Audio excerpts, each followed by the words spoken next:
Year two in the Big Ten after going 5-7 in 2024, and UCLA has lost Ethan Garbers to the NFL and now is looking for a quarterback, probably going to need to find one in the spring transfer portal. As of the time of recording this, Nico Iamaleava is in the transfer portal and is rumored to be going to UCLA, but because we need to get this video out sooner, we're not going to be able to wait to see where he actually commits. So we are going to just continue based on our original projections from the beginning of this offseason, That. and we'll update these again later in the offseason once we actually know who UCLA's quarterback is. If it does end up being Nico, then that would be huge for this UCLA team because right now the schedule is going to be pretty difficult. Starting the season off with Utah and UNLV in the non-conference, not easy matchups there. And then you look at the Big Ten. I mean, Penn State, Indiana, Ohio State, all playoff teams last year. Washington and USC, also not easy games whatsoever. So you got six at home, six on the road, and a schedule difficulty of 6 out of 10.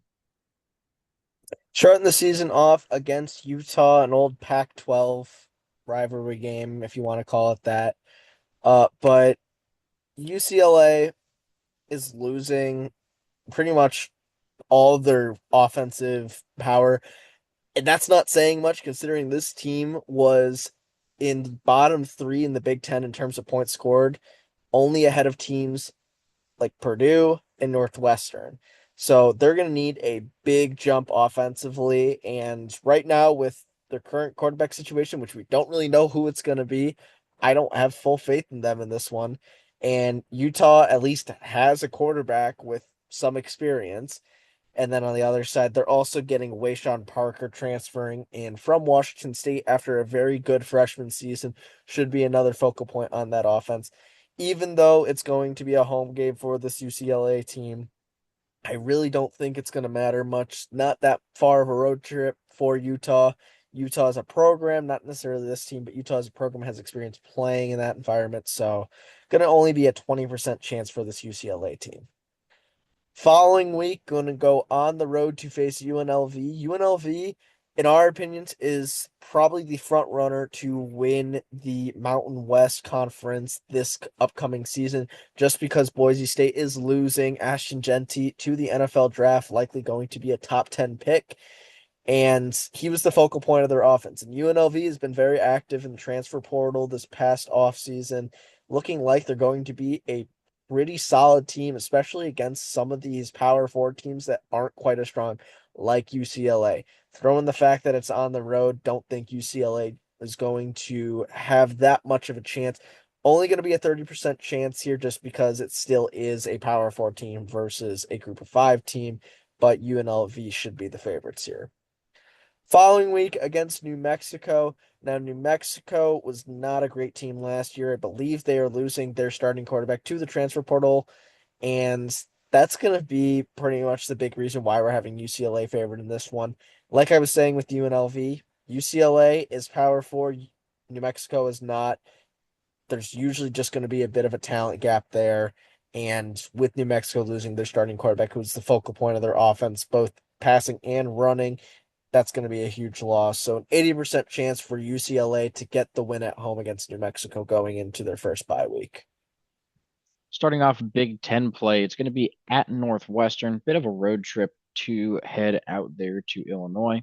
But I think this is going to be overall a pretty competitive game. We saw UCLA play honestly pretty well on the road last season.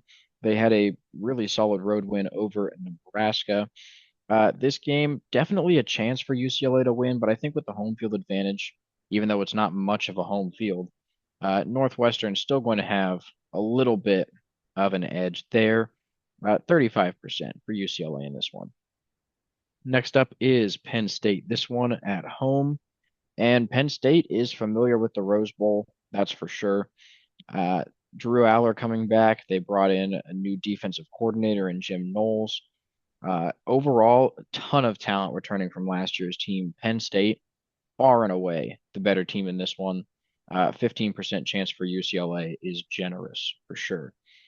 Then it's a road trip to Michigan State. Aiden Childs back at quarterback. and he was pretty raw last year, but you could tell that he has a lot of talent, which makes Michigan State a very scary team. Definitely, they could have a successful season or they could just completely fall apart. Really going to be game by game for the Spartans.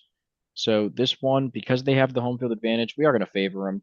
I think overall they might even be a slightly more talented team. So only 30% chance for UCLA to beat Michigan State on the road. Then it's a home game against Maryland. This is the only Big Ten game where we have UCLA favored as of right now. And that's just because the Terps are losing so much. They already weren't very good last season. I think with the home field advantage, how far Maryland has to travel, all of those things factor in. Only a 65% chance for UCLA, but still, at least they're favored in one of these games here. Then it's a road trip to Indiana to face the college football playoff team that really nobody saw at the beginning of last season. So I think, Indiana's losing Curtis Rourke, bringing in a transfer quarterback from Cal in Fernando Mendoza. They're going to be a pretty good team once again. The fact that it's on the road, it's not helping UCLA at all. So only a 15% chance for the Bruins to pull off a road upset. Coming out of that second bye week, they will be taking on the Nebraska Cornhuskers at home this time. Like Jonas said, they did get a huge road win against Nebraska last year, which no one really saw coming because this Nebraska team, especially with Dylan Raiola at quarterback, is one of the better teams in the Big Ten, at least from an offensive standpoint. And then defensively, they were one of the best teams against the run last year. So Nebraska losing to UCLA at home was kind of a shock. So with UCLA having that head-to-head win last year, we think they have a chance to do it again, especially at home, because that's a tough road trip for Nebraska to come out to the Rose Bowl. So 40% chance for UCLA here might be a bit generous, but I think it's not out of the realm of possibility here. The following week, though, not so much. Going on the road to face the reigning national champions in the Ohio State Buckeyes is going to be a horrible game for this UCLA team.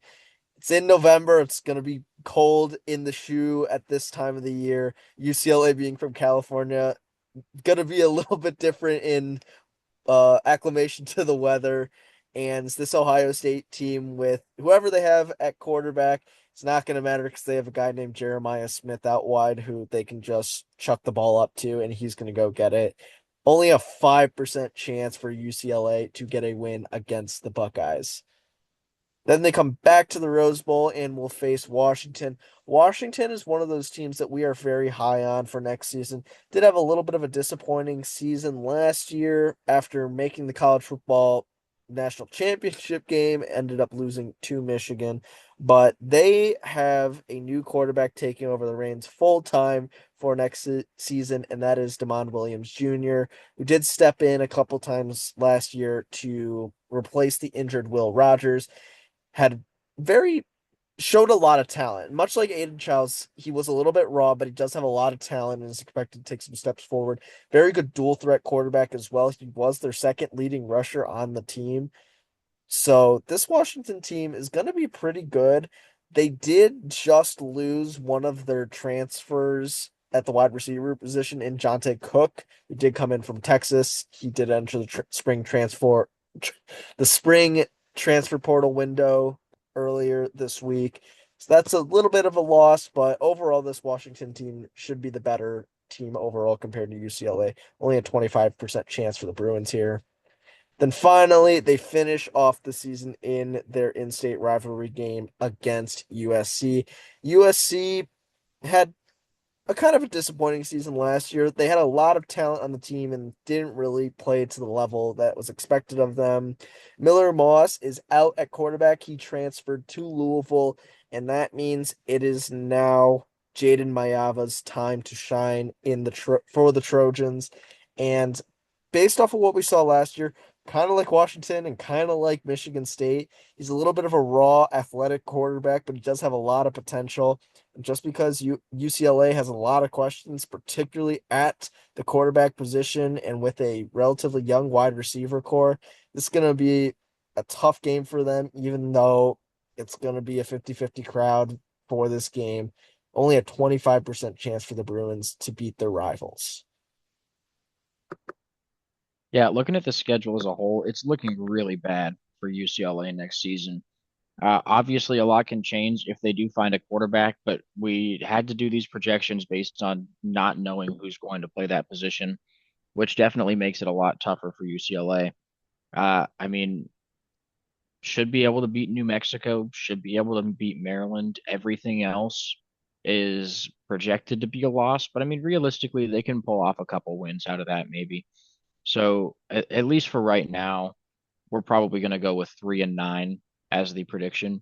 But again, this can get better if they can find a good quarterback in the transfer portal. If it's Nico, it would be a lot better than just 3-9. And we will update these predictions later on in the offseason once the transfer portal window is closed and that kind of stuff has happened. But for right now, we're going to go with 3-9 as our record prediction. Yeah, I just really don't see how they could go any higher. It's kind of interesting because we were looking at this team last year and we were both saying to ourselves, how did this team get 5 wins? Because offensively they were abysmal.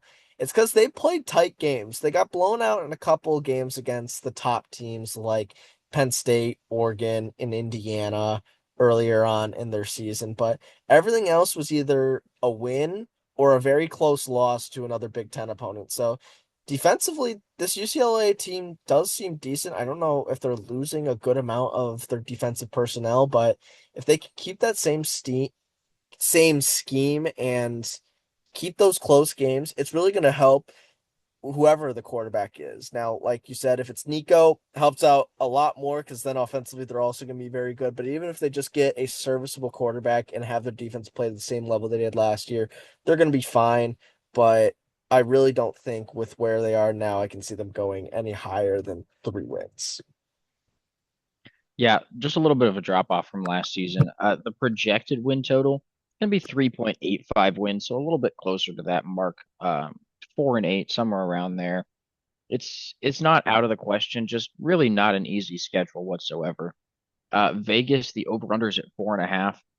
I have no idea why it's at 4.5 right now, because this team does not have a quarterback. So this one doesn't make sense. I don't see how they're favoring the over at 4.5. I can't find 5 wins on their schedule with how UCLA is right now. Anyways, thank you guys for watching. Please make sure to like and subscribe, and we'll see you in our next video.